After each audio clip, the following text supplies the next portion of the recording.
Good morning, my name's Paul Foster. I'm the CEO and founder of OnePlan. We create digital twin assets and we have a GIS mapping platform which is specifically focused on the sport and entertainment sector. We've been going about 4 years now, multi-award winning platform. We're used in over 110 countries worldwide. So what's the problem we're trying to solve? I've been very fortunate to now worked on 6 Olympic Games going back to Beijing in 2008. What's the #1 planning platform for the world's biggest sporting event? It's PowerPoint. What's the second biggest planning tool used on Olympic Games? It's Excel. What I'm talking about is the temporary infrastructure and how people plan those events. To think about all those tents, all those cabins, all those human resources, all those signs. So what people tend to do is cut and paste from Google Maps, and then they'll start to put it into PowerPoint and plan in their own way. If you're doing security and I may be doing catering, cleaning and waste, we'll have cut it in a different scale. We'll have done it in a different way. You share your plan with me, you could then share it with anybody else, and everything is disconnected. And this is actually a photograph taken a couple of years ago doing dot planning, and that is the process by which deciding where all the human resources go on a particular venue. And it's little sticky dots stuck on a piece of paper. Now, it's pretty obvious what the problems there are. If you want to move something around, you know, the guy there scratching the little sticker off and then moving it again.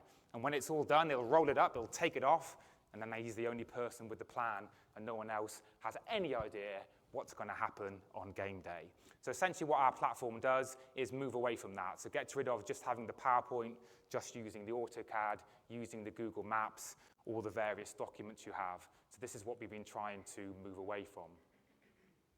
So our 2D system, which you can see here, if you're logged in and I'm logged in, we can see each other's cursor on screen. We can plan from wherever we are in the world. It's a little bit like a Google Doc for event site planning.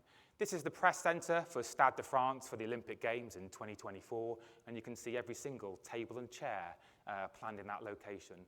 When the table and chair is then dragged and dropped onto the plan, it then goes into the bill of quantities. You get rid of the Excel spreadsheet that you previously had, which is disconnected from the plan you created in PowerPoint. So it's a live inventory of everything that you need for that particular event. We have many use cases going beyond this, and now moving over to the Olympic Lounge. Okay, so some of the kind of key reasons that it's been utilized by the Olympics is delivering efficiencies in the games by having everybody working on one single source platform, and it brings lots of security features around that as well. The significant cost saving with this as well. So all the National Olympic Committees, Paralympic Committees can plan their village operations in one single place. They're reducing down the number of site visits they do thanks to the platform. Okay, the commercial opportunities as well. So you'll see shortly how we turn this into a 3D environment. It enables people to sell the hospitality spaces. It enables people to utilize these same assets for broadcasters as well. So unlocking significant benefits. Now, the Olympic Games owns no venues. Nothing belongs to them, but these assets can then be passed on to the venue owner to utilize in the future. So here you can see Stade de France turned into 3D. So we had a number of our clients requesting during COVID, can you turn what you do in 2D into 3D so we can actually do the site visits virtually? And here's an example of that. And we can do things like simulating the sun's position. So let's say that you're an athlete and you're concerned about certain times of the day. We can actually simulate the sun's position for any day of the year, any time throughout that day as well. Let's go back to the site visits. So there's many organizations involved in Olympic and Paralympic Games, very kind of significant. And in terms of site visits, it takes up about 21,000 tons of carbon emissions as a result of that. This is just for Paris. If you go into LA, that is significantly higher because no one can get the train to LA from another country. There's a lot more kind of flights involved in that. So we are targeted on significantly reducing site visits. Okay, delivering operational efficiencies. So here's an example in Stade de France, which you can see here. And then we can fly around the venue as well. So we can go up to any sign, any branding. Is the arrow pointing in the right direction? Is it going to be clear for the spectators? And you can do your full venue tours from anywhere in the world. Now I'm moving that sign there in 3D. In real time, it's also moving in 2D as well. So we haven't created two plan, it's still one single source of truth, which is very, very important when you've potentially got a workforce of over 10,000 people working on an event.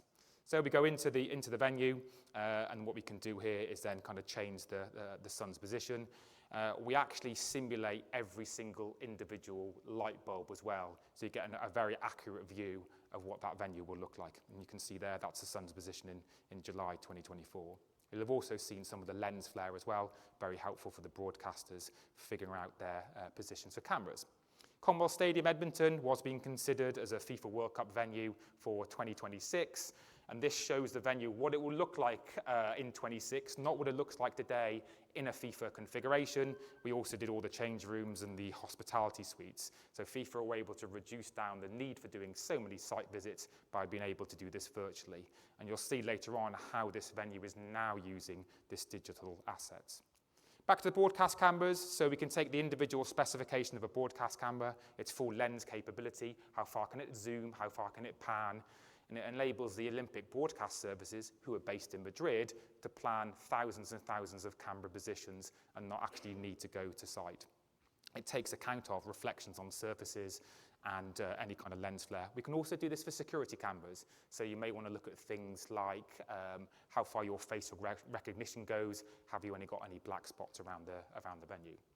Okay, we recently digitally twinned the Intuit Dome for the LA Clippers. Very nice kind of use case here. So coming up the escalators, and when you get to the top, you've got a choice of three things to do. You go right out onto a plaza, go straight ahead to the food concessions, or turning left to go into the bowl. The challenge is people stop here and make their decisions. Everyone piles up behind them. Now they know that's going to happen. They can simulate that and say, actually, do we need some signage on the way up here? Can we get people to make their decision earlier? So you're really mitigating operational challenges. You're identifying them, but you can test different operations before the venue opens. Inside the venue, all the seats are now actually black, so Steve Baumer was able to walk around the venue from home and make critical design decisions about that venue and changes he wants. They're also selling the hospitality suites. They've told us they're selling things quicker and for more as a result of being able to accurately show clients what these suites look like. You can show fans the views from the seat as well. So it's very much a multi-purpose digital twin. So these are some of the use cases we do.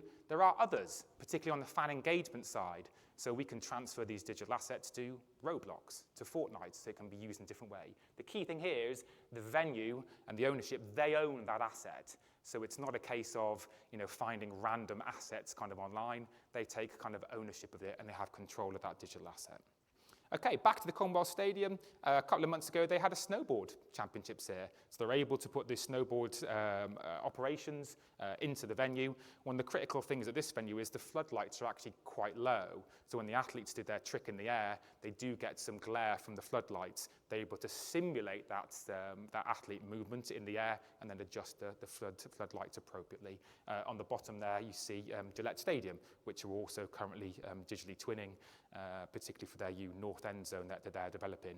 They have been using the 2D platform to support their Safety Act application as well.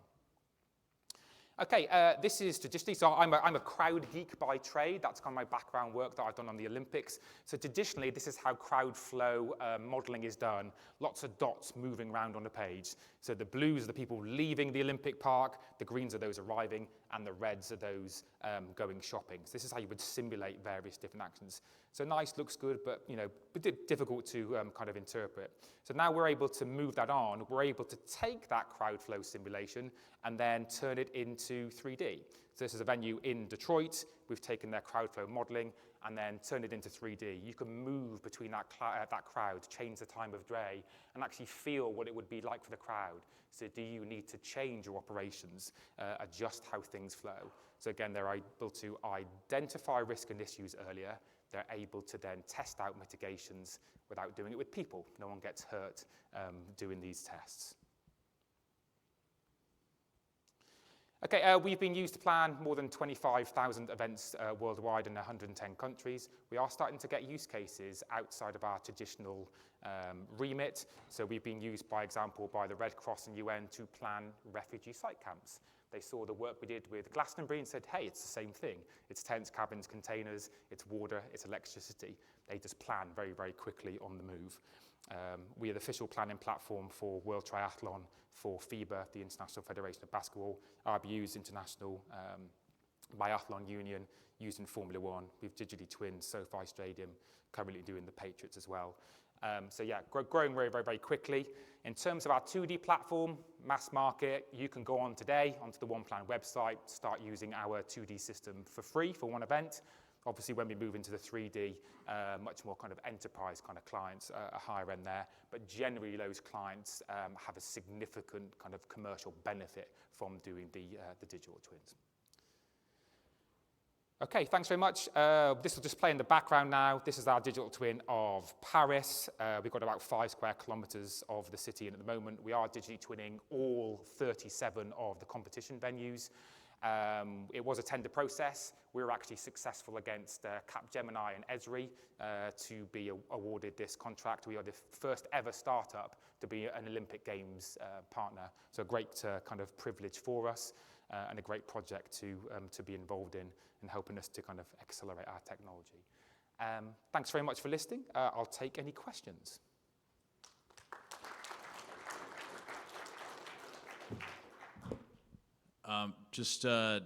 Can you give a little bit about the like onboarding process, like timelines, just kind of that? I mean, it's such an amazing, visual, but what does it take to build, that? Yeah, on the 2D side, go on right now, start using it kind of straight away. So that's where particularly we have a lot of clients in road events, local government, festivals, outdoor events. They can start using it straight away.